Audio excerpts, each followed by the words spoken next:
Live from the Pathway Studios in Johnston proper. You are live from the Path.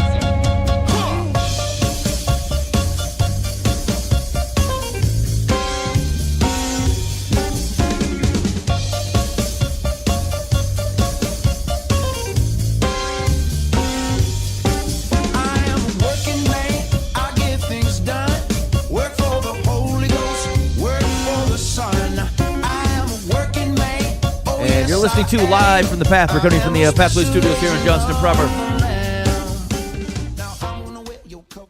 I never checked to see whether there's an improper part of Johnston. I don't know. I think the outskirts have been swallowed up by other suburb-esque Lower things. Beaver, I think. Yeah, over there. yeah, that's improper. We live mostly in the improper area.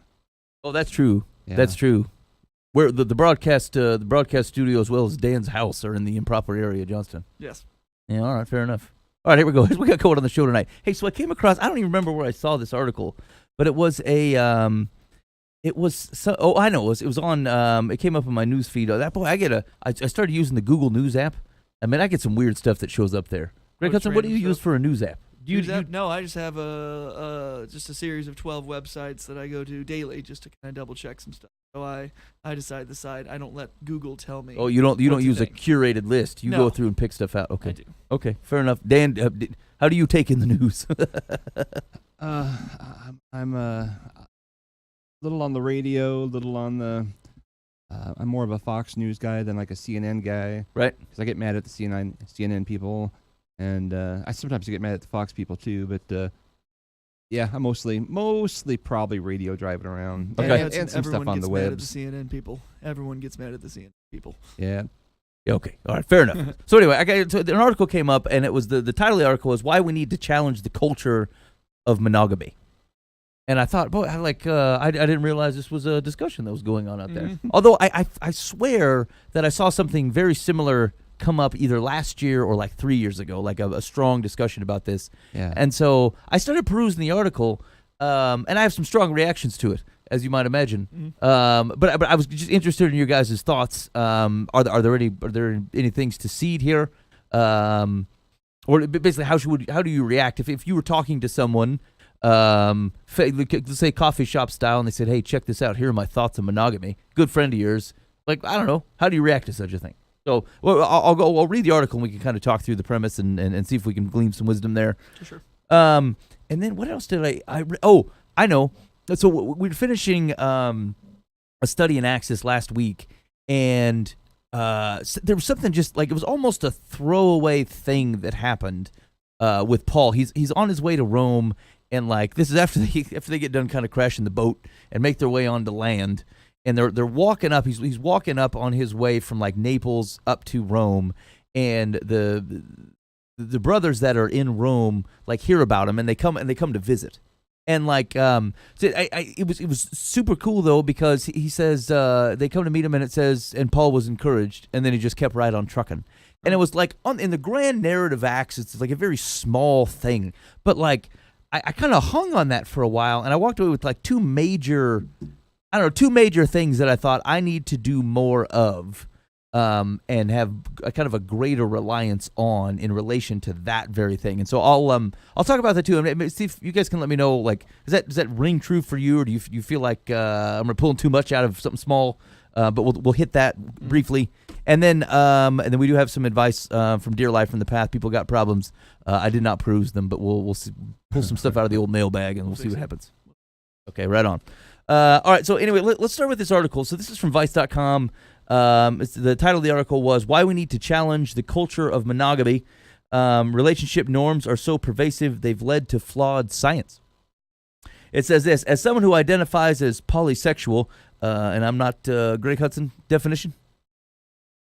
I believe, should I put it delicately or just It's scientifically? internet radio. Just keep yourself Christian. Multiple sexual partners. Okay, fine. I think that's going to be it. Okay, all right. Hanging out there. All right, knocks on many doors. That was the filter that went through my head when I read that word. I thought, Sure. okay. Okay, good. They get around. Yeah. She says, I've often experienced negativity from those who don't think outside of how their relationships function. At times, this judgment has come from those close to me. You're just slutty.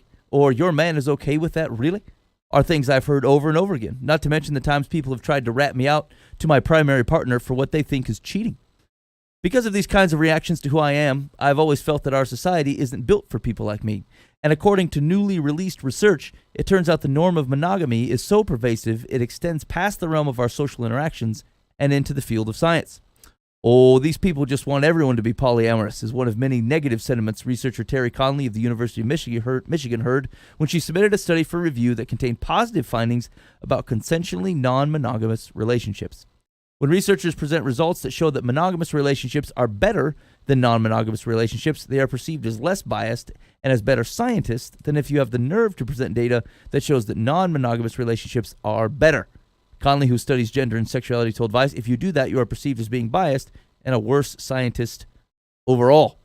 Vice reached out to Conley to talk about the resistance she's come up against in her research and about the strong roots of monogamy in Western culture. So, it sounds to me that the core premise is to say we can't even study this thing fairly because in the Western mind, monogamy is thought as inherently better, and so we are interpreting data through a false lens because we strongly carry that bias with us. Does that sound like the core accusation here? Yes. Yeah, that's like this person's interpretation of the interpretation, though. I mean, 'cause she'll throw words around like science and data, and then say she doesn't like how it's interpreted. Well, data doesn't lie, right? I mean, the data is the data. Yep. So I'm probably proving her point. I'm already bent against her, thinking, well, you're just trying to bend us toward you, and I'm thinking, no, you're wrong. So I think one of the core things, because I mean that's a right thing to consider, right? Is there an inherent bias in the way that we are looking at data? Mm-hmm. But you have to be careful when you say like we find this is pervasive. I mean, the possibility certainly is that it's pervasive because it's accurate. Right? Like just because it happens all the time doesn't mean that everyone is blind. It could actually be that most of the people are looking at it correctly and you're not. All of these people are saying 1 + 1 is 2. I think it's 3. They're just biased. It's like, no, 1 + 1 still equals 2. I mean, that's right. You're just trying to justify a lifestyle that you're living. Right, so just because we use the words, and here's the deal, this is not even getting into what her reaction to the data is. This is just in general. Just because something is pervasive, or just because you use words like pervasive, which they do have a negative connotation to it. No one says, "Hey, ice cream is pervasive here." They say, "We got a lot of ice cream," and so, you've actually done that. You've taken a case that tries to make a scientific case for something, and you've actually loaded it up. With the way that you're describing. And so, I think people need to recognize their own biases, and I might start with you. And just recognize that I have them, but I'm biased in a way because I believe it's true. I've already established some things in my life, and I just believe these things. And I will look at them through that bent because I stopped arguing about that a long time ago. This is my lens. So anyway, they asked her some questions. She said, why did you decide to get involved in this type of research? She says, I was interested initially in how the prospect of being in a relationship could lead to negative health behaviors and sexual health behaviors, specifically not using condoms. As I got further into it, I didn't really get the sense that relationships were bad, even though my research was showing that when you're in a relationship, you're less likely to practice safer sex. So I thought I should dig a little deeper than that. As I thought about it more, I thought maybe it isn't relationships per se that are causing people to avoid condoms or not practice safer sex, but it's a monogamous agreement. Over time, I decided I should focus on how monogamy can have negative implications for sexual health. So I kind of want to stop there. This is where I was reading through the article and I thought, okay, maybe I can learn something. I'm looking at things in a potentially a skewed manner.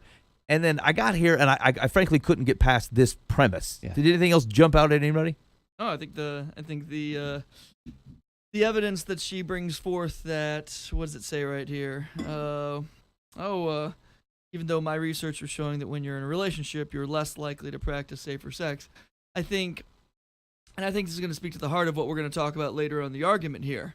All right, if there's an understanding between a monogamous couple that you two will remain faithful to one another, true to one another here, there's literally no reason to practice safer sex. I mean, in the sense that, in the sense of, excuse me, I want to be careful about this, in the sense of worrying about STDs, sure, and worried about sexual transmission. I'm not talking about pregnancy, things like that. I'm really referring just to sexually transmitted infections.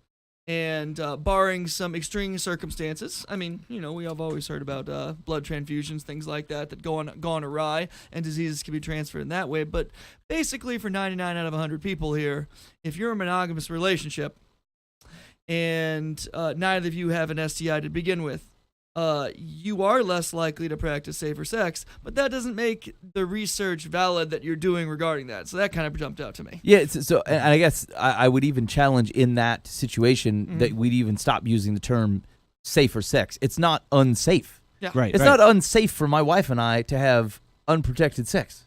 Right. It isn't. Neither of us have said STIs. I mean, are the choices we make around how we practice either wanting to get pregnant or not are a legitimate conversation among couples, but like it's not fair to quantify what we do as unsafe. There's nothing unsafe about it. And so like to even label it that is like, oh well, and when you're in a monogamous relationship, you don't practice safe sex. I'm like, well, I would reject the definition of what's safe. Yeah. Okay. And frankly, I couldn't get past it because I thought like there's this whole loaded section is about it's causing people to have unsafe sex, and I thought, well, good night. I'm not with you. I can't even agree to the definition of why this isn't safe. We've been doing it for years. It's been fine. Can't agree on the starting facts. It's going to make this conversation more difficult. Yes. Yeah. All right. So he says, I decided I should focus on how monogamy can have negative implications for sexual health. I did a study initially where we said non-monogamous people were more likely to practice safer sex in their encounters outside their primary relationship. So here's the thing is again, you're using words weirdly. What you're saying is that you're putting yourselves in situations of which the sex is implicitly more risky, of which you then must take additional steps to try to make it safer. You know what I'm saying? So it's not fair to say, hey, we are safer because we are having sex with multiple people. You've actually introduced risk into your sex life because you're having sex with multiple people. People, if you're not in a monogamous relationship potentially you do not know as much about them, and it brings risk that otherwise I don't have, having been married to my wife for 15 years. And so again, it's just, if we want to deal with data and facts here, that's fantastic. That's not what we're doing though. Like this is not a factual conversation that she's having. Certainly. Mm-hmm. All right. We had someone talk about how they thought it was irresponsible to promote. Hold on a second. And also, we met a huge amount of resistance for those findings from reviewers. Basically, the implication that it's safer. People are having safer sex outside of monogamous relationships.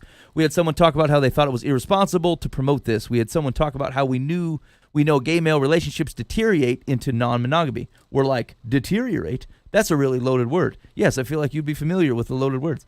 Because people had such a negative reaction to it, I thought we should study it more.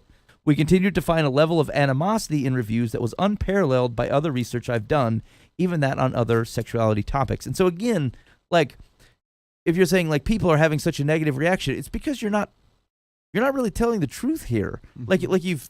Because of the words you've chosen to describe the situation and what I would consider a poor definition of safe sex, that's why they're having a bad reaction. It's not because, I implicitly hate, there's reasons that I think you should not be in a polyamorous situation. But it's not because if I'm redacting to the data cleanly, it's because the data tells me that you actually shouldn't be doing that. It's a risk to you. All right. So it continued and said, what sort of negative terms do you see coming up in scientific studies that show a bias against non-monogamy?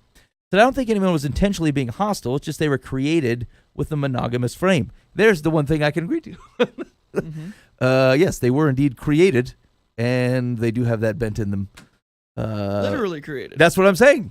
She has Literally. unintentionally said something that I completely agree with. Congratulations to her. Even just the general structure of relationship scales is about your partner being singular. So if you are in a consensually non-monogamous relationship where you have more than one partner, you already are having to make a choice. What partner should I talk about? Oh, they're talking about how you go about the study. You have to choose somebody. If you have 3 and you have to answer a question on behalf of your partner, then you have to select one. And so they're saying even the way that you framed questions causes you not to be able to answer honestly or holistically, which is true. That is a problem when you're collecting data, right? If you've assumed a norm and you're not asking questions that fit within that, yeah. So, I mean, I would agree with that would be a bias in the question. I think the right reaction to that would be, do I care? Am I asking the question within the confines of a monogamous relationship? I don't consider, Like, is it possible that the vast majority of people don't consider your multi-partner relationship something that they're looking for insight on, and so they don't particularly care to make that distinction, which is likely true. It's not a bias. It's just we don't care. It's not what they're looking for. Well, yeah, they don't think about it. And certainly through the lens of monogamy, but that's pretty much the entire argument the author is making here. We're all doing this through the lens of monogamy, and therefore we cannot really have an unskewed, non-biased opinion here because we're all going through the frame of and through the lens of something that she is really challenging at this point. That's the title of the argument. Yep. So any opinion that anybody has, any opinion that anyone else has, automatically is almost invalid. So let me ask you this though: do we not run the same risks as followers of Jesus? Just broadly, right? Like you have a lens. You say, look, this is the way this is how the world works. This is the true way things are. Someone comes up and says, hey, I think you're biased toward this thing. Isn't the answer yeah? Everyone's got bias. No one's completely neutral about anything. So the answer is partially yes, I would say. But I think using the term bias implies that it is a blindness as opposed to a willful choice. I am not biased in the fact that I look at the world from a Christian worldview. I have studied the worldviews. I have come out saying this is the one that is true, and so I look at the world through that lens willfully, not because I'm blind to something else. It's because from basically I've come to the decision that this is the way to look at it. Yeah. And so I think that is a difference, is that the way that she uses bias implies that you just don't recognize, which I think is true in some of the questions and stuff that she was talking about. But I think you got to be real careful that you don't let that word jump out of a cage and run the streets and be something that it's not. Deliberate versus unknowing. Yeah. Okay. Yeah. All right. She mentioned even the term cheating is used academically, and infidelity, and all these words that are fairly loaded. Yeah, I suppose you're not cheating if you've given open permission. Yes, I think that was her point. Yes. Yeah. Which I suppose that then just doesn't apply. We would see the term non-consensual non-monogamy as being more neutral alternative. Sorry, I laughed at that phrase. That's funny. It's not going to fit on a bumper sticker, but it's certainly got a little je ne sais quoi to it.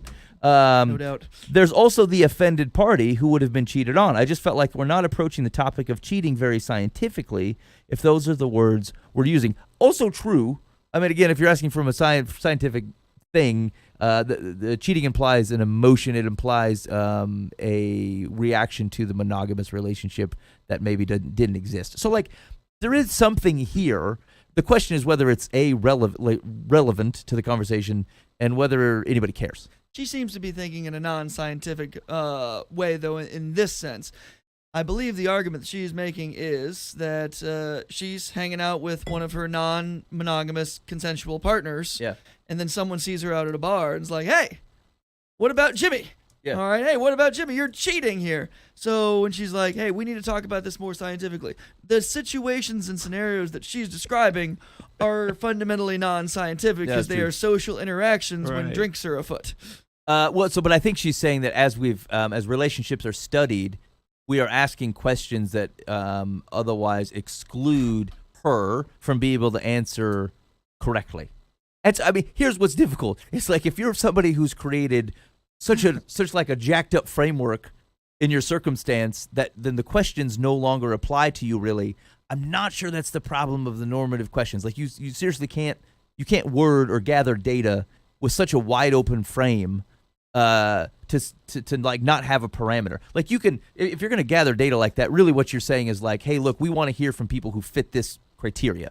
If you don't fit this criteria, we're not saying that you're not a person or that whatever you're doing isn't going on. We're saying we don't care about it. It's not what we're studying here. And so, because otherwise, think of Dan, you've spent many years in ministry. Think of how people get themselves in trouble.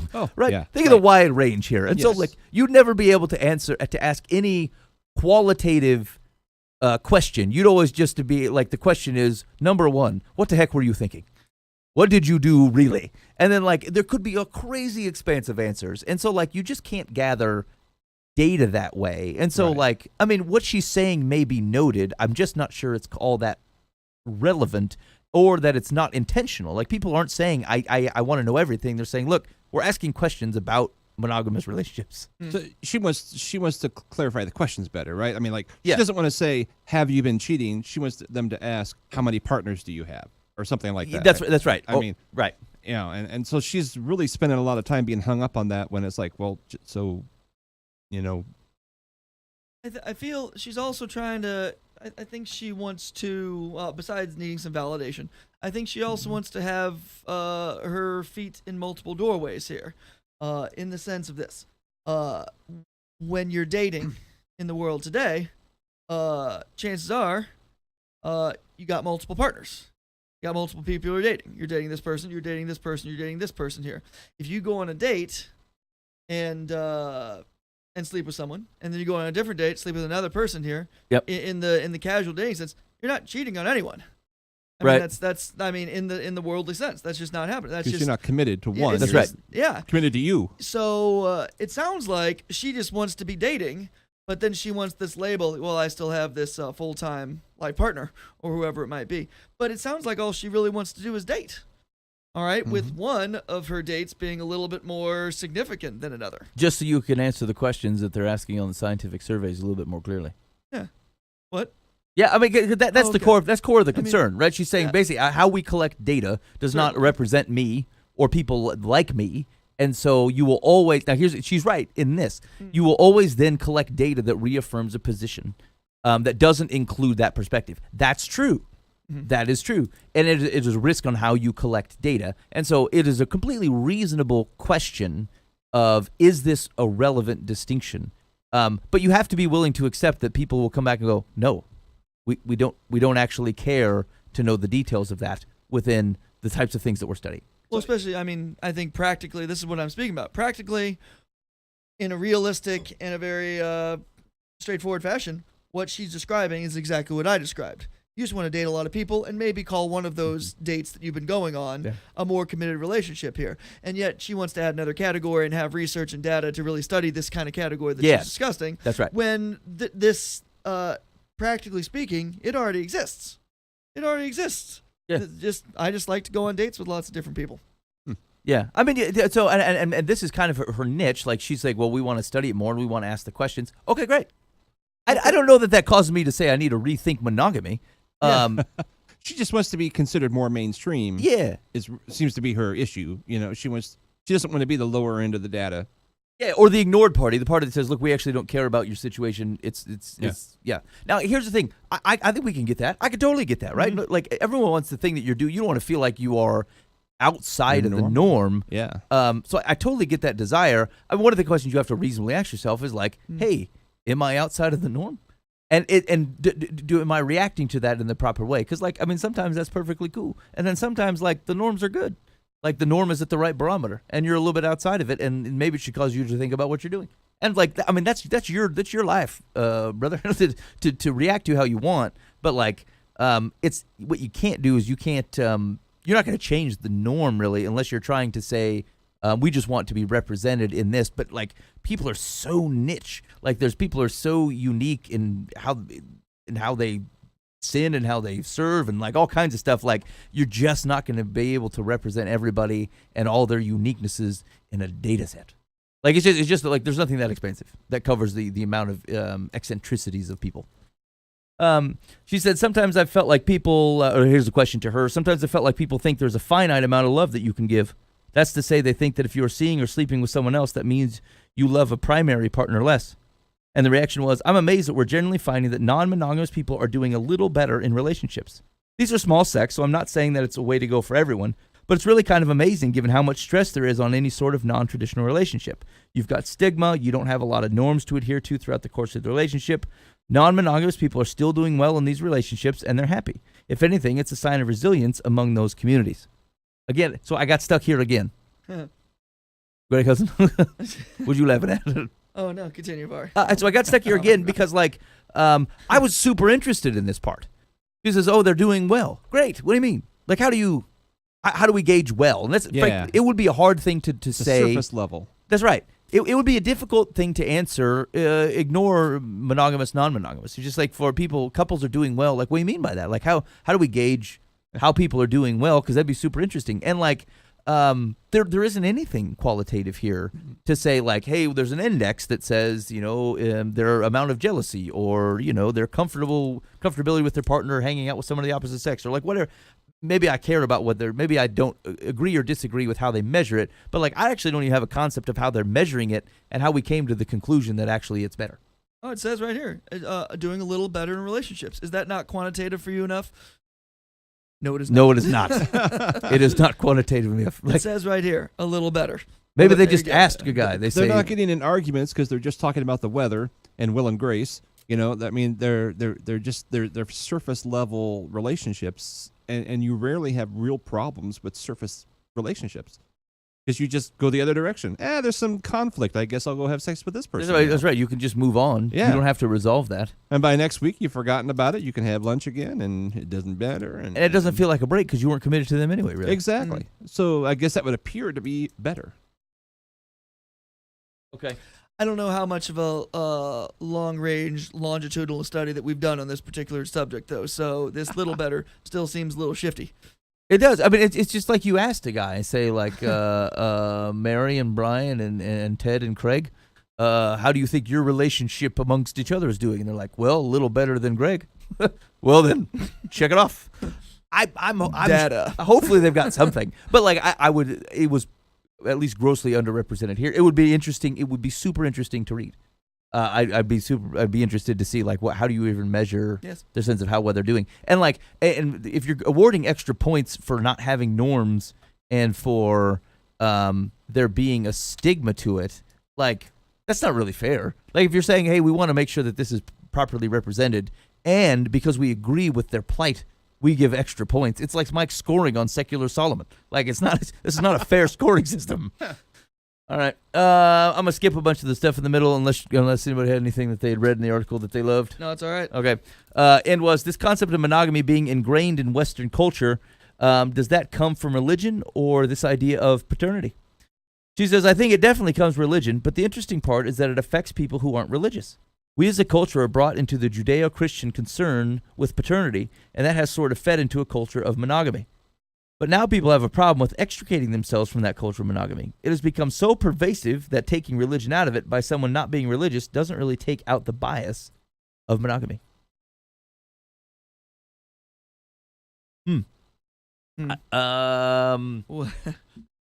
I wonder. So here's what I wonder about that is because the thought then is that the religious framework has then kind of set up this thought that monogamy is good. Yeah. Someone has obviously been proselytizing to the Dolphins. Am I wrong? They are monogamous, right? Dolphins? Yeah. Not the football team, the mammal. Sounds good. So anyway, so if the thought then is that, so if that was true, I wonder why then, say, the religious culture has done so poorly at indoctrinating us on, say, staying married after such a thing has occurred. Yeah. Right, so like if that force is so strong that it's completely changed our understanding, and that it is to blame, if you wanted to use the word blame for our understanding of monogamy, how do we speak to its complete lack of ability to sustain marriages in the culture? Well, that's more recent development, though, too. I mean, you go back 100 years, the divorce rate is not 50%. So, I mean, this is a fairly recent development from the 1960s, the sexual revolution, where no-fault divorces, and this is all part of societal development over the last, really, 60 years. So, I mean, it still applies. Yeah. But if we're talking about, she seems to be describing like the last 2,000 years, it's ingrained. Well, for 1,960 of those 2,000 years, yeah, it was pretty ingrained that monogamy. It's really been the last 60 years where things have changed a bit. So what you're saying is, as we've added more partners, our happiness has decreased. I don't know. She said it was a little better earlier. A little better, Dan. I know, but that's what Greg was saying. That No, when no. we started, the revolution is when all the divorces started happening. I mean, yeah. I mean, that is. Maybe that's when they figured out you could have multiple folk. They said, "I'm out. I'm out with this thing." Multiple folk indeed. Aren't they adding to the divorce count? These multiple folk. That's what they're not getting married. Never mind. Yeah, but they are here. This is where the right definitions come in. They are having safer sex, and their relationships are more successful because they're not getting divorced, because they're not getting married. There it is.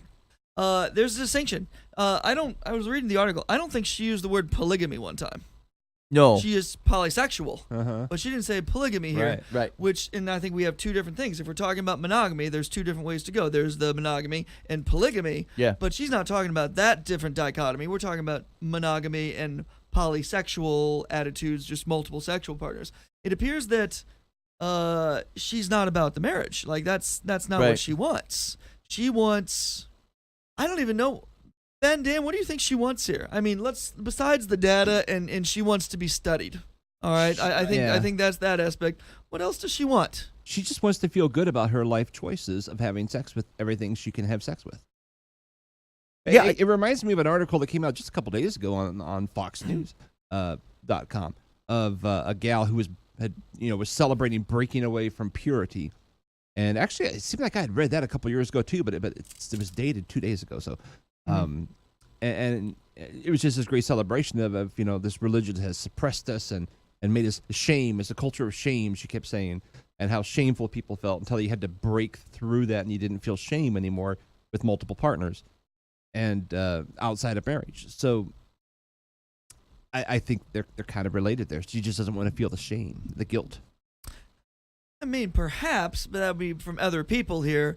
I don't feel like she feels like personal shame for what she's doing here. I think there's some validation in there that she wants some validation, maybe some scientific validation. But I don't know. I mean, I think she says she doesn't feel shame, but she really does. That's Yeah. why I'll protest this too much. maybe. Yeah. Tough Yeah. to say. I don't know, but Yeah, I mean, you're right. I don't think there's not a way of knowing. But like, if you really didn't care what everyone else thought, Yeah. then why are we talking about you being upset about what everyone else thinks? Exactly. You know what I'm saying? So like, I like I said, sometimes living outside of the norm is a lonely place, and it may be the right place to be. Someplace like, and if you're firm that this is fine, and you don't need someone else's validation, then why are we seeking it? And if you're just asking that, hey, we want to level the playing field in the data that we're getting, I mean, again, I think it's an interesting discussion. I'm not sure it's not all that relevant. Most people aren't in your situation. They're not asking the same questions. They simply don't care. yeah. So, I'm a practical guy. Like talking about what's happened on the ground. Yep. All right, let's not be in the clouds. What's on the ground here? So let's talk about what does she want? So options. She wants to be married to multiple men. All right, so we got some polygamy. Maybe she wants that. I don't feel that's what she wants. Yeah. I don't think so. I don't think that's what she wants. So it's not about the marriage itself. Okay. Maybe she just wants to date a lot, like I was saying earlier. So she just goes on a date with this guy, then this guy, then this guy, and she wants to be comfortable with that here. But it sounds like she wants something more than that, though. So let's just use it. Let's get the middle. She's living with a guy. She has a relationship with the guy, but she also wants to go on dates. It sounds like that might hit it closest to the head on what we're talking about, what she wants. She wants a more committed relationship with someone. So let's say she's living with a guy. Yep. And then while she's living with that guy, though, she wants to feel comfortable going on dates with other guys. Or at least having sex with other guys. So like kind of an open relationship thing. Yeah. Yeah. And she wants people to be okay with it. Yeah. Yeah, not judge it harshly and ask the right types of questions on the relationship surveys to capture her experience. Yeah. But I also feel like even in that situation, the experience of her going out on a date and there's all sorts of people at the bar saying, "What about Jimmy?" I feel that's still a rare thing, that's not happening that much. Yeah, I would be surprised. I mean, here's the thing. How close of friends are they that know you and Jimmy and don't know that you're in this type of relationship? Yeah. True. It seems like we have to find that real sweet spot of, I don't know you well enough, like real, just a sheer acquaintance Yeah. that you happen to see Like at a Ruby neighbor. Tuesday. Yeah. It's this scenario that she's coming up with. It seems very rare. So I think it's not just about like individual people. It's more about society validating. I think that's ultimately her desire, and she wants that validation through scientific study to determine that yes, their relationships are a little better, which she said. And I don't know. I mean, I don't know why you'd want the validation to this biased paternal religious society anyway. Yeah. I mean, you're seeking affirmation You from the dig wrong it. group of people. I mean, here's the deal. I don't seek the affirmation of people who completely reject my belief system. Why would I want it? It simply doesn't mean anything to me. And so, I mean, I think we have seen that culturally where like there's just a desire to say, hey, look, I want you to affirm this. Like, why? Yeah. For heaven's sake, why? Yeah, What yeah. does it matter to you whether I affirm it or not? But I think from your standpoint as a Christian, as a believer here, you have no interest in mandating someone to follow your beliefs. I think this lady is much more firm on, I would love to eventually mandate or at least make this a part of society, forcing everyone to recognize. Ben Foose, you don't want to force people to embrace Christianity because that's not Christianity. That's right. All right. However, I think she digs forcing people to recognize her relationship much more than you dig forcing people to recognize Christianity. Yeah. I would say that's the tone. Or at least to force the language that's in my survey. Yeah. Okay. All right. Well, anyway, I don't know. There was, so this did actually. I checked the byline. This did come out a year ago, and it just happened to repopulate on my news feed. And there was a guy that reacted at the same time from an article on Psychology Today, and he said, lately there's been a lot of talk about the fact that monogamy is an outdated, unrealistic, and suffocating institution. After all, we're told human beings simply aren't wired to have only one sexual partner. It's unnatural, unworkable, unrealistic. Additionally, even though it's natural to be attracted to other people, when these feelings arise, people tend to feel guilty, or worse yet, that there's something wrong with them, their partners, or their marriage. This, too, we're told, is the unfortunate side effect of believing that monogamy is the gold standard for relationships. We're also asked to consider that our life expectancy is now much longer than it was in the past. Having sex with only one partner over many decades is likely to become boring and predictable, lacking the passion, sizzle, and intrigue that only a new relationship can deliver. Novelty and variety are the juiciest turn-ons, they say. Plus, lest we forget, life is short. We need to feel passion. We need to feel alive. A new person can break the monotony of routine and bring us back to life. No wonder infidelity is rampant. Time to rethink monogamy, they opine. But I say, not so fast. Ooh. I've been a marriage therapist in the trenches with on-the-brink couples for over 3 decades. I'm a regular witness to the fallout of rampant infidelity. I'm here to tell you that infidelity rocks the very foundation upon which a marriage is built. Betrayed spouses experience PTSD-like symptoms. They can't eat, sleep, think, or function. In cultures where infidelity is more accepted, we're told, this extreme reaction doesn't occur. That's another reason we should adopt less parochial views about affairs. Here's what I say to that. We don't live in those countries. We live here. When people decide to have affairs to feel more alive, their partners end up feeling like a part of them has died. And while I agree that feeling attracted to people other than your mate is completely normal, even inevitable, it doesn't mean you have to act on it. We have many feelings over the course of our lifetime that we choose not to act on for a variety of reasons. We may not be in control of what we feel, but we certainly are in control of what we do with our feelings. I think it's fine if 2 people in a relationship wish to expand the definition of their marriage to include other sexual partners. But the catch here is that, in my experience, it's rarely the case that both people are equally enthusiastic about this plan. Typically, if the notion of establishing an open marriage comes up, one person wants it and the other vehemently does not. Then what? Another observation. In contrast to the current thinking that suggests that novelty and variety are at the root of passion and eroticism, and hence a valid reason to rethink infidelity, many of the couples in my practice appear to need to feel safe and secure before they can let themselves go sexually. It's not newness and uncertainty these couples are after. It's the comfort of familiarity, the transparency of genuine communication. Those are the real aphrodisiacs. Remember, this is Psychology Today. This isn't Christian Post. Yeah, impressive. I mean, obviously, the guy said he's okay with you having an open marriage if you can Right. get it to work out. Obviously not a Christian, at least representing here. But in either way, Psychology Today. And to the question of whether passion fades over time, perhaps it does. That is, of course, unless couples are intentional about keeping passion alive. Long-lasting, sexy marriages are not about hormones. They're about skills. Yes. You bet they are. People need skills to Skills. navigate love's Mad dry skills. spells. Your wife is very skilled. Tricky. Furthermore, in relationships where there are children involved, I always find it curious that whenever the topic of having multiple sexual partners in marriage is broached, there's never a mention of how feelings of jealousy or simply working out the kinks in a new marital arrangement might destabilize the marriage, and how in turn this might impact the couple's children. Erotic exploration has its cost. I wholeheartedly agree that monogamy isn't easy. Nothing in life worth having ever is. And considering the alternatives, I still think monogamy, with all of its imperfections, is the best thing we've got. Mm. I mean, I thought it was pretty well said. Yeah. Yeah, I think it goes back to honesty at the beginning here. If this Allison who wrote the article, she claims that polysexual is who she is. All right. Yep. As in, it's not the action of, oh, I really just want to have multiple partners and date other people, sleep with other people here. No, she claimed in her article that this is who she is. Right. Which means if you're entering in a monogamous relationship at the beginning, a marriage, you're not being honest from the very beginning because you don't want a marriage. Mm-hmm. You don't. Right. You've settled. Yeah. And it's I think there's something untrustworthy about people that settle like that. Because it's somewhat false from the beginning without establishing parameters, not establishing parameters, establishing trust, which is about who you are, what you believe. And yeah, I think I think in the end, she really doesn't want to be married because marriage is fundamentally monogamous. You don't want that. No, that's true. Hey, sorry, I was reading. I got a hold of the actual study, and so I think maybe they did try to get to this in the data. It says a scale measuring investment identifies partners as less invested if they respond affirmatively to the item. It is likely I will date someone other than my partner in the next year. CNM individuals. CNM means whatever, chosen non-monogamous. May well already be dating another person or seeking another relationship while being fully committed to another partner. The Passionate Love Scale from 1986, Hatfield and Sprecher, includes the item, I'd get jealous if I thought my partner were falling in love with someone else. This item is based on the assumption that less jealousy about a third party is equivalent to less passionate love. However, researchers have found that CNM individuals may actually experience positive effect in response to a partner finding a new relationship. For example, a partner may feel happy when a loved one is finding joy in other relationships. So that's where they're getting a little better. Sure.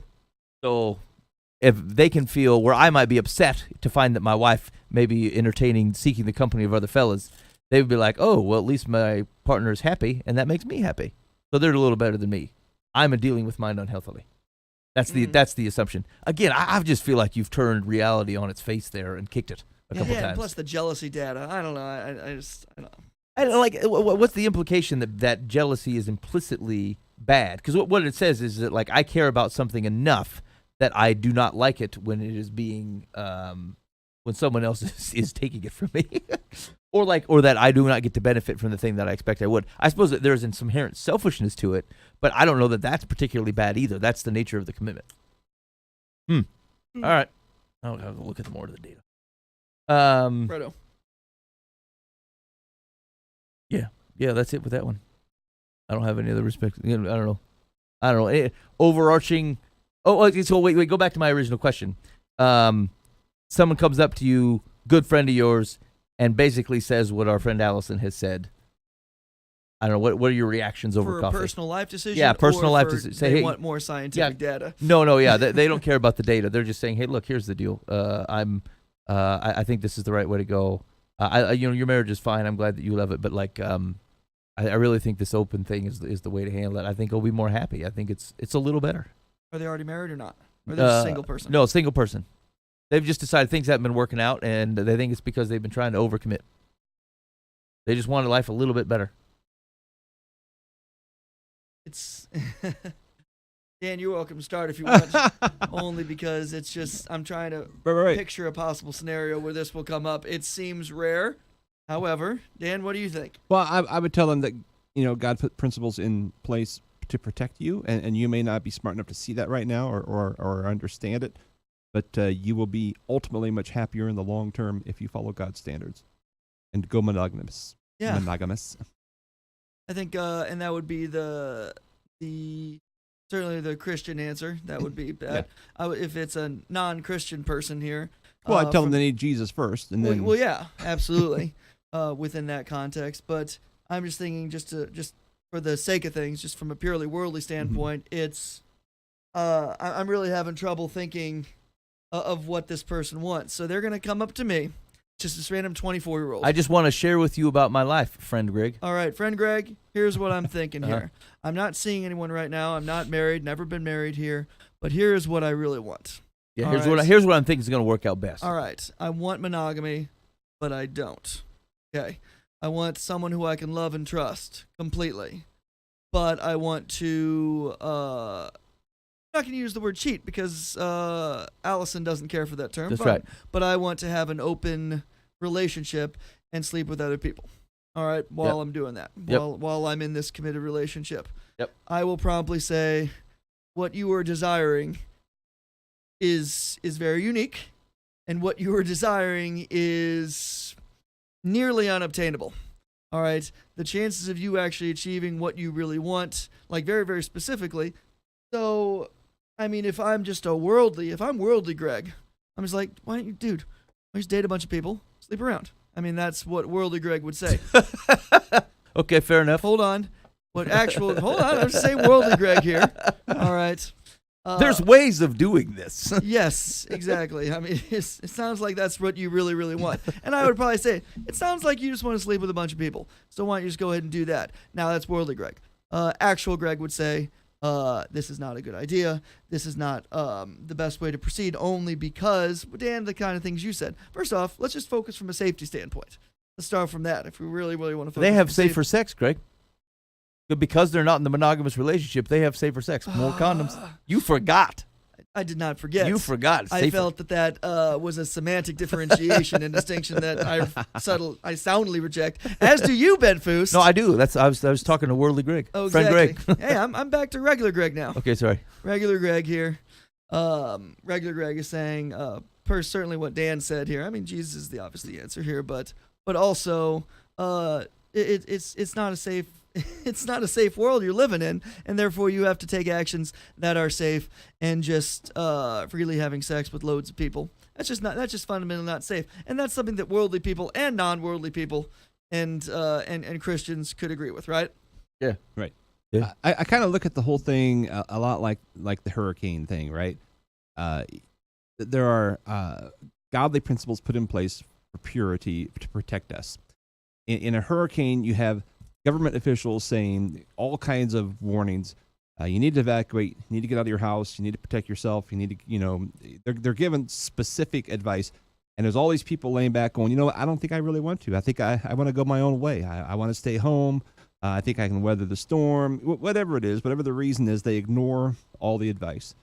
And then the hurricane comes, and then the rain comes, and then the rivers rise, and then their house are flooded, and then they're on top of the roof, and they're angry, saying, why didn't the government help me? And it's because, well, you ignored all the advice. You ignored how to stay safe. It wasn't through wearing safe boots in the hurricane. It was to stay away from the hurricane. Go away. Get out of there. Mm-hmm. And we want the boast. We want everything. We want to stay home and have the excitement of the storm and not have the effects of the storm. Right. And it's like it just doesn't work that way. All right. Dan says your love is a hurricane. Yeah, and plus, I like write it. a song. I like your it. love is a hurricane. Last comment on this. Back to the people who are outside living in the non-monogamous world or having safer sex, because I think the implication, as we discussed, was people within a relationship are not having safe sex only because there's no reason to, and when it comes to STDs and whatnot, right? So I think what Dan just described there regarding when everyone's telling you the same thing, everyone's telling you the same thing. All right, if you got a hurricane coming, here's what you need to do. You got to get out, get out, get out, get out. You got to do this. And this is coming from professionals, coming from experts. And since all experts agree on the one thing, the more sexual partners you have, the higher your risk for all these things happening, regardless of whether you're actually using safe, we're using condom, whether you're using safe techniques within sex. It doesn't matter. Your risk is fundamentally greater than a person who is in a monogamous relationship here that are true to one another. And what she did in the article was that clever play of words here. She said people outside who are doing multiple partners, who have multiple partners here, they're engaging in safer sex than people not. And so using her definition of like condoms and whatnot, that is correct. But that's not the larger picture. The larger issue is which is safer. Yeah. Which is safer? She said engaging in safe sex practices. That's not necessarily the question. She's using a play in words to achieve her point. When the larger question is which is safer. Yeah. And everyone agrees, secular, not secular, doesn't matter. Having multiple sexual partners, regardless of safe techniques, is much unsafer than having a monogamous relationship. Yeah, and you notice actually that now that I'm thinking about that, like it's a skew of. Well, maybe I'll say this differently. It reveals the source of value. Like, remember what I was just talking about, the underlying data and the scale. But the evaluation was, do I feel joy? Am I happy? Right? Like, and so it says that it centers happiness is the epic, the thing that everything otherwise then is built around. And so, would I be unhappy if I committed to a relationship, a long-term relationship? Would I be unhappy if that person started dating someone else? Yes, I would be unhappy. If I was otherwise in a non-committed relationship and that person started seeing someone else, I would be less unhappy because I wasn't committed to them. And so because my happiness is paramount, it's better to have not committed. Basically the opposite of it's better to have loved and lost than to have never loved at all.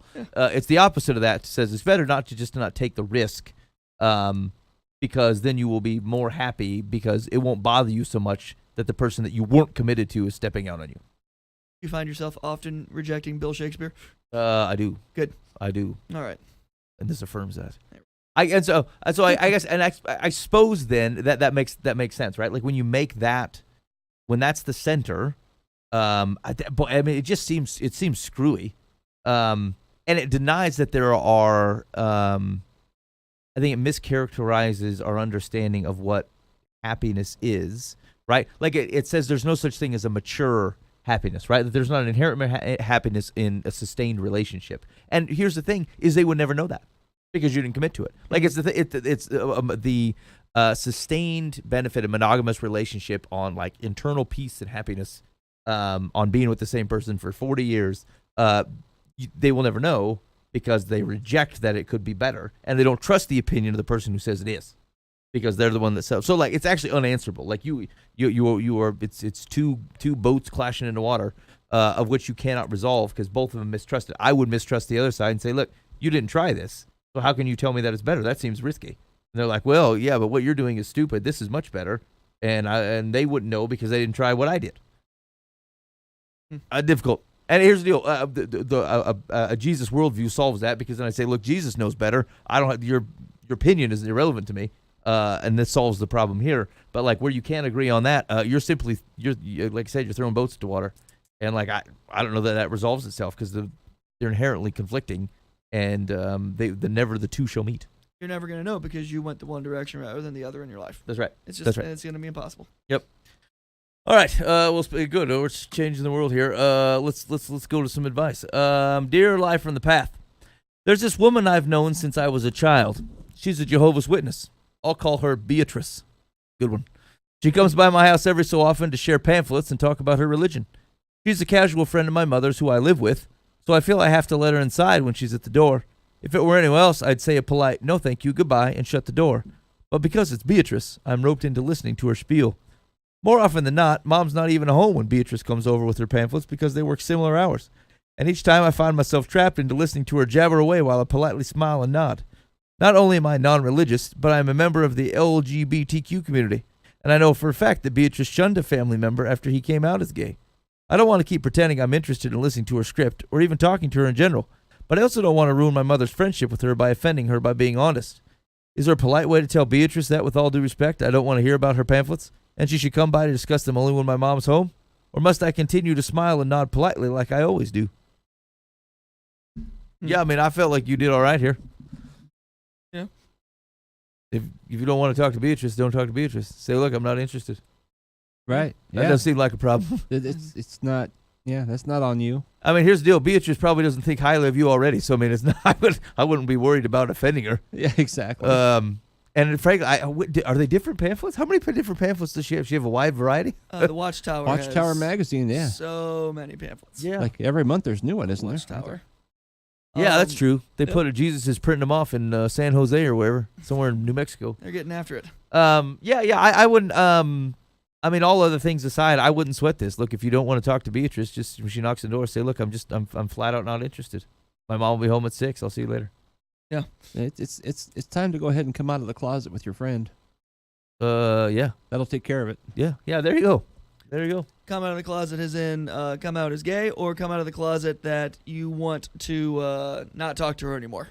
Well, because she's been hiding that too. I'd do both. Do one at a time. And if you have to pull the gay card, pull it out. 2 big surprises for you. Gay. Yeah, boy. And I don't want to talk to you. And then you can binocular on Beatrice and watch her go nuts at her house. And say, by the way, I like caffeine. Was that a situation? Aren't they big caffeine people too? Oh, I don't know. I can't remember. Oh, man. I switched to decaf. Am I becoming a Jehovah's Witness? Maybe I'm confused. No, that's the Mormons. I cannot recall. I know it's Mormons. I couldn't recall what they do at the Kingdom's Hall. Answer. Well, tell them that you like the holidays and you like to give blood. Yeah, there you go. I accepted blood. I mean, you say the Pledge of Allegiance and yeah, that's right. There you go. But no, I thought of like 4 different methods of how to stop this situation from occurring here. and I think we covered 3 of them. But the 4th, I think it's always a good opportunity to have a counter pamphlet. I love counter pamphlets. A pamphlet on blood transfusions. I have counter pamphlets are great. All right, because Do you have some? I mean, Are you prepared with such a thing in your house for all kinds of situations? Microsoft Publisher can make trifolds so easy. Just want to throw that out there. Take this. Craig Hudson, what would it take for you to produce a series of counter pamphlets for the folk? For name the subject. I'll hop on it. Okay, all right. I'll come up with a list. We'll put them on pamphlets. We'll put them on the website. People All can right. use them as they see fit. A line of counter pamphlets from Live from the Path. All right. Secular says no rule of etiquette demands that you listen to Beatrice's religious diatribes. All you need to say to her is, "My mother isn't home, and I'm not interested in taking your pamphlets or hearing you preach. Because you're a friend of Mom's, come back when Mama's home, and be sure to call first." Yeah, see, I'm starting to really think this through, and you can have some fun with this. Yeah. You don't have nothing to be torturous. Just say, here's the deal. I'll listen to you, but let's do Easter eggs together. We're going to decorate Easter eggs, and every time she comes over, it has to be something that they're just plain opposed to, and we're going to Flags say everywhere. the pledge before we can talk and that type of thing. What could someone do? So let's say, Dan, you were going door to door knocking and trying to get people to talk about Jesus. What could they do to you that would be similar? That would be offensive? Offensive? I suppose, like if someone took their top off, I'd feel like the need to leave pretty quickly. Okay, that's fair, right? Something directly that you just can't stand Yeah, for. like this just isn't a good idea. Yeah. You know. Dan runs away going, "I can't abide." And then, Dan, pull on the Joseph. Good work out of you. that's right. I can't think of anything anyone could say to me though. She's got an Iowa shirt in her hand. I'm sorry, it's inappropriate. Yeah, I guess like we just don't run the same risks short of them trying to get you to sin. Yeah, I mean, I just don't get offended about stuff. I mean, Yeah. I mean, they could hand me a beer. I'd probably like, well, okay, I'll drink it with you. I mean, but I'm not give gonna, it a shot. if you give me 6 of them, I'll probably be like, okay, we gotta slow this down. Hey, can you read that the last sentence from the response once more time? Secular's One more time? advice. It says. From the advice, yeah. Yeah, she says all you need to say to her is, "My mother isn't home, and I'm not interested in taking your pamphlets or hearing you preach. Because you're a friend of Mom's, come back when Mama's home, and be sure to call first." All right, read that last part about the counter pamphlet. Is that not in there? No, that you made that up. Dang it. That wasn't part of the legit advice. I thought there was a counter pamphlet. No. I assumed our ingenious that I just idea. misheard. Did I mishear? You never said You've counter? come up with an idea and then put it in someone more legitimate's mind and writing so I that sure- it seems sure more did. legitimate Are to you you. not buying it? You're not buying it? No. Red boost. All right. Here we go. Dear. Oh, hey, you know what? I didn't go over the Paul thing. Hey, so real quick. So Paul in Acts, last chapter of Acts 28. Paul makes it through. But he's going to Rome. He knows he's going to Rome. Jesus shows up and tells him he's going to Rome. So he sits in prison for 2 years. They finally he appeals to Caesar. He's on his way to go to Rome, and there's all kinds of problems. A shipwreck on Malta. By the way, so I was looking up that term for barbarian. We were talking about this recently. We were talking about Malta 4 weeks ago. That's right. 3 weeks ago, yeah. So the origination of the term barbarian is the way the Bible uses it and the way that around that time would use it is basically anybody who doesn't speak Latin or Greek. Oh, okay. Right? And the reason they call them barbarians is from like they're it's almost like a mockery of them, but it's like their version of what they say sounds like bar like that. New King James says natives. Yeah, Does no- ESV say something else? It's the root word is really barbarian. Oh, okay, They so even chose though- natives so as not to be offensive to like our modern ears, but like it There we isn't go. even intended to be offensive then. It's just an explanation of a language of Yeah. which they don't speak Greek or Latin. Anyway, Okay. so he gets out of there and he makes his way up over let's see, to the west side of Sicily and ultimately to Naples. And he starts walking and it's like a throwaway sentence in here, but it says that the brothers came down and they visited him and Paul was encouraged, and then Paul continued on to Rome. And like I said, there's 2 things that I walked away with. And the first one was, you notice that like in that part of Acts, it doesn't say they didn't do anything. Like nothing changed in Paul's life. They didn't give him anything as far as we know. It didn't alter his journey. They didn't keep going with him. Like, it's just they showed up, and it said Paul was encouraged, and then he kept on his way. And I thought, like, what that put in my mind is one, the power of just being somewhere. And Mike will tell you this. Mike and his family are really good at this.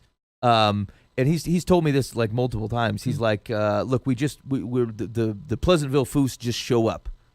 Like, that's what we can do. Like, we can't do everything, but we can be somewhere. And so, like, when people leave for trips, they'll be at the airport for 10 minutes and then go home, right? Like, that's what they do.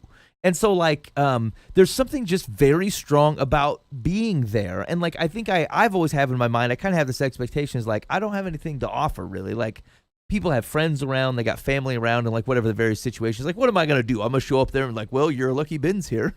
And then like I don't have any wisdom here. I don't have any presence. Yeah, that's right. I'm not bringing anything. And I think, what are we gonna go for? But like, I don't know. I feel like that part it jumped. Maybe it's just jumping out at me personally, but like it jumps out at me and says, yeah, it's okay. It's just being there is good. Paul's encouraged, even though absolutely nothing changes about his life. He didn't get good advice. He didn't get any presents. He's just encouraged that people came. And then he keeps heading on and goes about his business and ends up in front of Caesar or whatever.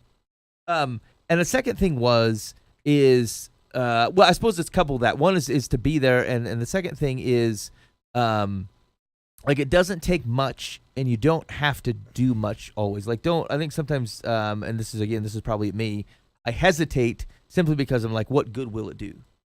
And maybe I'll just take the risk and say, look, it may not do any, but it may do a lot. And so, like, can't we just default with maybe I'll write the letter, maybe I'll make the phone call, maybe I'll show up to the coffee, maybe I'll go to the funeral, maybe I'll go to the airport. Like, what we're talking 15 minutes out of a day, just have your face show up to say, look, I cared enough to drag my behind out to whatever this is, even if I have no wisdom at all, just to shake your hand, say hello, and leave. And so I don't know, like it's it could have just been something that's been hanging with me, but it felt kind of, it wasn't like the main point of the of Acts 28. But it just made me think that like there's a lot of little things that maybe we feel like we have a high bar we have to cross. We actually have to be useful, but like it's all right just to be there. And when was the last time you received a hard paper thank you card? I mean, like really? Not related to like gifts and like there were gifts and everything. No birthdays, like no birthdays and stuff. Not related to that. Like real, actual thank you card. Dan, same question for you. No, I can't. A text, like I've got text. Does that text, emails? No. Hard thank you card. It's work. It would have been work related. Like at my job, and probably like 2 years ago. Was that more meaningful than a text? Oh yes, definitely. A handwritten note. Yeah, definitely. Dan Hudson, what about you? I don't remember. Been so long. Yeah. I'm a teacher, so I get some handwritten thank you cards every year here, and they're some of the most meaningful things. It's just first off because you hear about this generation that doesn't do anything, that doesn't write at all like handwrite anymore. Handwriting is dead. No one does cursive anymore. Yeah. But it's not true, Greg. No, I think it is. No, it is true. for the most part, which actually makes the thank you cards you do receive, and this is actually gift related here. Yeah. When I give them just like a letter that I say, hey, good luck, and I give them some advice and whatnot. But sometimes it is out of nowhere. Just hey, it was a great year. Thank you. Yeah. And they're incredibly meaningful. So to your point. I should write that letter. Yeah. I should just go and show up here. Especially in 2018, I feel that we're living in we're so connected and yet we're so isolated. I think this paradox is something that people much smarter than me have spoken to many times. Yeah. We are part of this great community, not just a digital community, but just actual neighborhood communities, and yet we're so isolated as well. And so when we have those opportunities to do something that stands out, even if it seems so tiny, I think it's worth doing. And so even 2,000 years ago, Paul traveling up through Italy, stopping by here, Paul was encouraged. Why? Because he was just there. Yeah, there are people there. And I have to say, it didn't say Paul encouraged. It said Paul was encouraged. Yeah, right. Yeah, they encouraged him, yeah. Now, I have to assume it was reciprocal. But I'm sure they're excited to see him, yeah. But yeah, that's it's going to happen for both parties. Yeah, get after it. Yeah. I like that. And I like the letters. We were talking about this in reaction, like a part of the takeaways of Acts 28, and like about writing a letter is like it's phone calls are good, but they do fade. Like you forget the words, you forget the voice, but like something you can hold, like that serves as encouragement not only the day you're holding it, but a week later and a month later and 2 years later, there's something about having something tangible to hold on to, and like searching back through your text message to find it it's not quite the same. I did handwritten, like long form handwritten Christmas cards a couple years ago. And that was good. It was a good exercise. And then I got lazy and I didn't do it again. But like, it was, there's just something about, and like, I mean, some of it, like, it's not just a nostalgia thing. Like there's something about it. There's something, like, I've put physical things into a sheet of paper and mailed it. And then something that you get to hold and look at. And that even seeing your name signed at the bottom or seeing the envelope that it comes in, like, your name carries power. How you treat people carries something very strong with it. And so, like, I got plenty of people whose name pops on my phone that I won't even consider answering. But then there's a few people who, if I see it on my phone, I'm like, heck yeah. And like a letter in the mail from them might be good. And like even to churches, actually, when we a couple years ago, maybe a year and a half ago, no, it was 2 years ago, as a church, like we tried to send some encouraging things to other people, like whether it be missionaries or churches or whatever.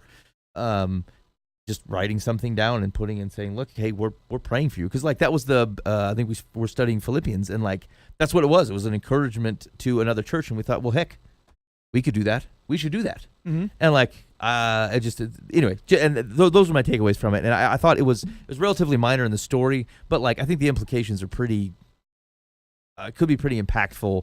And even if you change something minor about your day-to-day life and say, yeah, I'm going to write the letter, make the phone call, I'm going to show up to the thing. Just know it makes a difference. Yeah.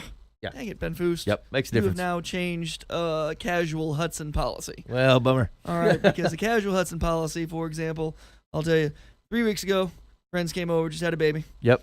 All right, had a baby gift for him, right? Yep. And I don't like writing thank you cards very much. I don't think anyone really likes after a big event where you have to write like 100 of them. No one likes that. So I give them the gift, and then I give them a second gift. It's a blank piece of paper, and I say, hey, sign the bottom of that. They're like, okay, and so he signed it. And then I took the paper back. I quickly wrote, thank you for the gift, Greg and Kelsey Hudson. And then I folded it up. I gave it to them. And then I said, give that to me.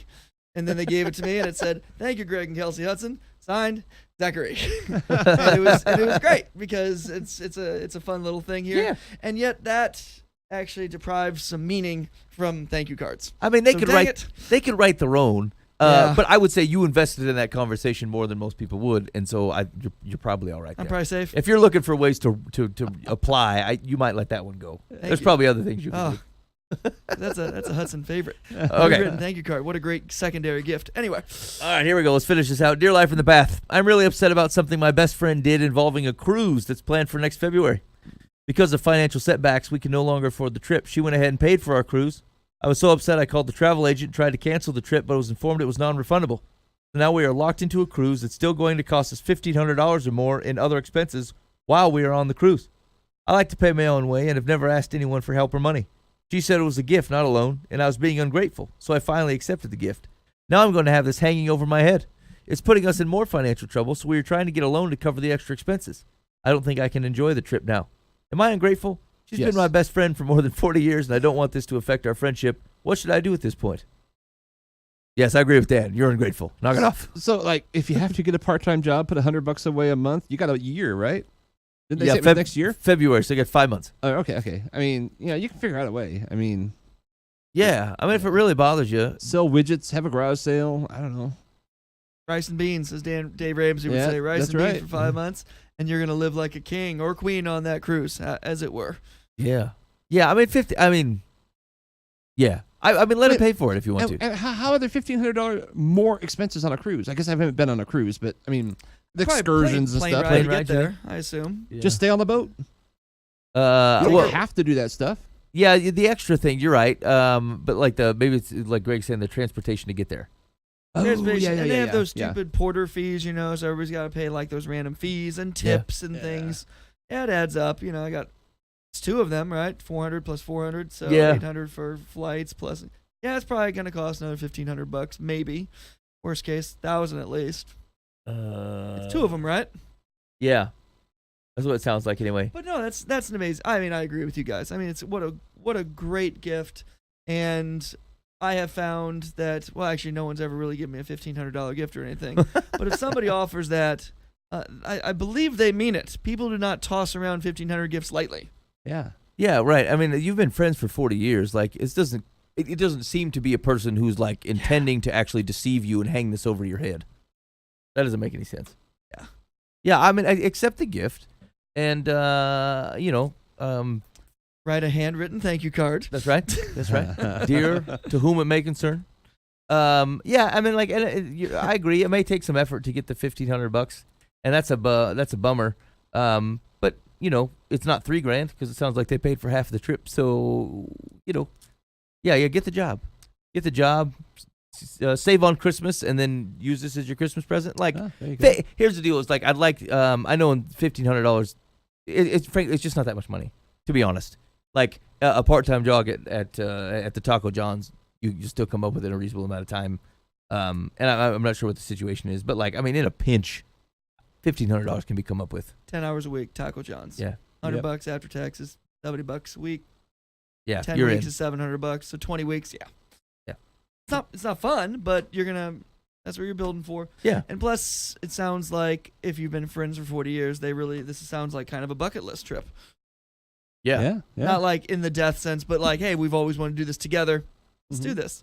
Don't deprive the joy of someone offering you a fantastic gift because they want to spend great time with you. Yeah, I agree. All right, Secular said, oh shoot, I lost it. This is why Mike does this type of thing. Now, that wasn't from my wife, was it? Because we're supposed to go on a cruise in a year and a half or so with some friends.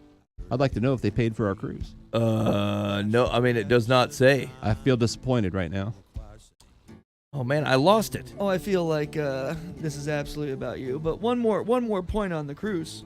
I mean, everything that we talked about, and going back to what said Paul encouraged. I mean, this is certainly not a spiritual thing that's happening here. However, your mere presence, being there, is encouraging someone else, and Yeah. I feel like that should be a factor here. Yeah, yeah, and that might cost you a little time and effort, but it's worth it. Absolutely. Yeah. Yeah. So Secular says, your generous friend acted on impulse without considering the fact that even with her paying your fare, the cruise would still cost you money. Forgive her for her mistake, take the trip, and do your best to enjoy it so you don't ruin the trip for her. They bought a cruise. Darn them all the heck. Blast. All right, you've been listening live from the path. Big thanks to Greg Hudson for joining us this evening. Word. And let's see, we'll do a show as when we darn well please, hopefully within the next few weeks. In the meantime, be faithful in the means, and God will handle the ends. You've been listening to Live from the Path.